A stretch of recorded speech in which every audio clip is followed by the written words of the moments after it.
vous y allez, avec votre numéro national, on peut facilement vous repérer et obtenir facilement vos informations. Richard Chaco de la RTGA va être en face avec le directeur de l'informatique Yves Kota. Bonjour directeur Yves. Bonjour. Et en quoi consiste concrètement cette application? Merci monsieur le journaliste. Prerap est une application téléchargeable sur les différentes plateformes Android et iOS qui permet un enregistrement rapide des requérants à partir de n'importe quel endroit. Cela part du constat que le goulot d'étranglement dans les centres d'inscription se trouve généralement auprès de l'opérateur de saisie.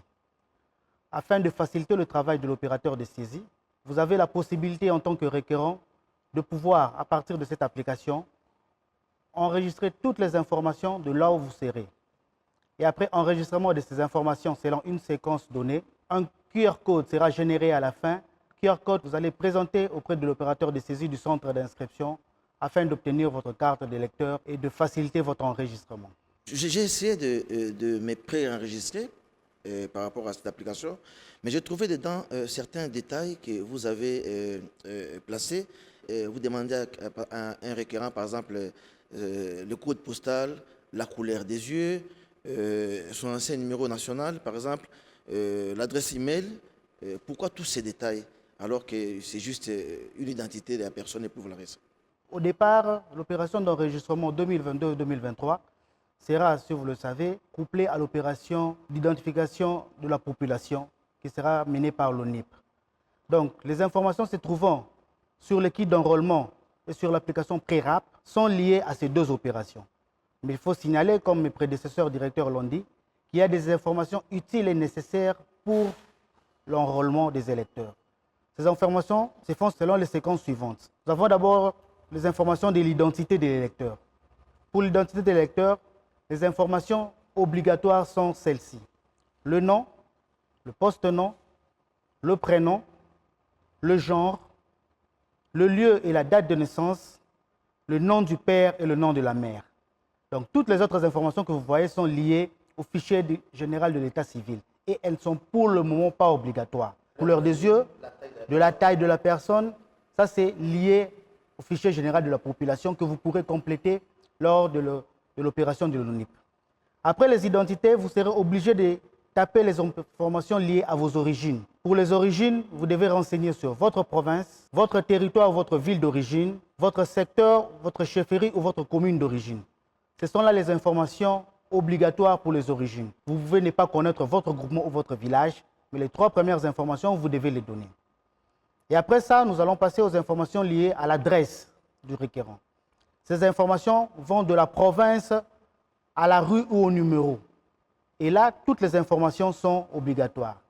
Mais il s'y a noté que votre adresse doit être liée au centre d'enrôlement auquel vous allez vous présenter. Je donne un exemple. Si vous allez vous présenter dans un centre d'enrôlement de Lemba, c'est supposé que vous habitez la commune de Lemba. L'adresse que vous allez renseigner doit être liée à la commune de Lemba. Idem en milieu rural pour le groupement. Et après ça, nous avons des informations liées aux informations générales. La pièce présentée et les informations sur les états civils et les statuts matrimoniaux. Ici, la seule information obligatoire est la pièce présentée. Vous devez obligatoirement sélectionner une pièce présentée et taper son numéro. Et cette pièce que vous allez taper ou sélectionner, c'est la même pièce que vous devrez présenter auprès de l'officier, de l'agent enrôleur, le préposé à l'identification, afin que vous puissiez confirmer votre enrôlement au centre d'inscription. Est-ce que vous ne craignez pas que certains non-congolais puissent se pré-enregistrer et ça peut favoriser la fraude aussi? Parce que ça se fait à distance, il n'y a pas qu'un agent de la CENI ou quelqu'un d'autre. Oui. Il y a une nuance apportée par rapport au pré-enregistrement. Le pré-enregistrement n'exempte pas les requérants des procédures liées à l'enrôlement à la CENI. Les procédures qui disent clairement que l'électeur devra se présenter physiquement au centre d'enrôlement, il devra remplir la fiche d'identification que va lui donner le préposé à l'identification et surtout, il devra présenter une pièce valide. D'ailleurs, pour l'application Prérap, nous avons une certaine remarque, selon laquelle ça passait directement aux témoins. Et pour les témoins, ça demandait les numéros nationaux. Les numéros nationaux que l'application demande, ce sont les numéros nationaux qui seront donnés en 2023.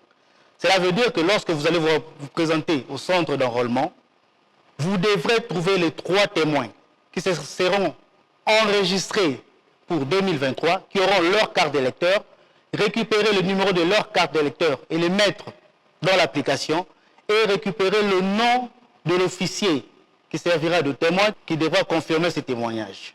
Donc, pré-rap ou préenregistrement rapide ne dispense pas le requérant des procédures normales fixées par la loi d'identification et d'enrôlement des électeurs. Vous voulez me dire que même si je me suis préenregistré, je dois aller toujours au centre d'inscription pour me faire enrôler. Exactement.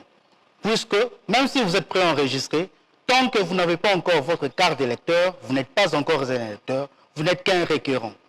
Vous devez vous présenter au centre d'enrôlement afin qu'on puisse capturer vos données biométriques. Je parle là des empreintes digitales, de l'iris et de la photo. Et surtout, vous devez présenter une carte valide auprès du préposé à l'identification. Et ce n'est qu'à l'étape de l'opérateur de saisie que vous allez présenter le QR code généré par votre préenregistrement afin de lui faciliter la tâche de récupérer automatiquement toutes les données que vous aurez saisies avant de venir au centre d'enrôlement. Une dernière question. J'ai mon smartphone, je vais me préenregistrer. Comment je peux procéder rapidement? Rapidement, les étapes pour se préenregistrer sont les suivantes. Vous devez d'abord, avec votre smartphone, vous connecter à une plateforme de téléchargement. Nous parlons généralement de Play Store, App Store. Téléchargez l'application qui ne pèse que 6 mégas. Ça ne vous prendra au maximum que 20 à 30 secondes. Après avoir téléchargé l'application, je dois signaler que l'application ne requiert aucun abonnement ni aucun paiement. Elle est totalement gratuite.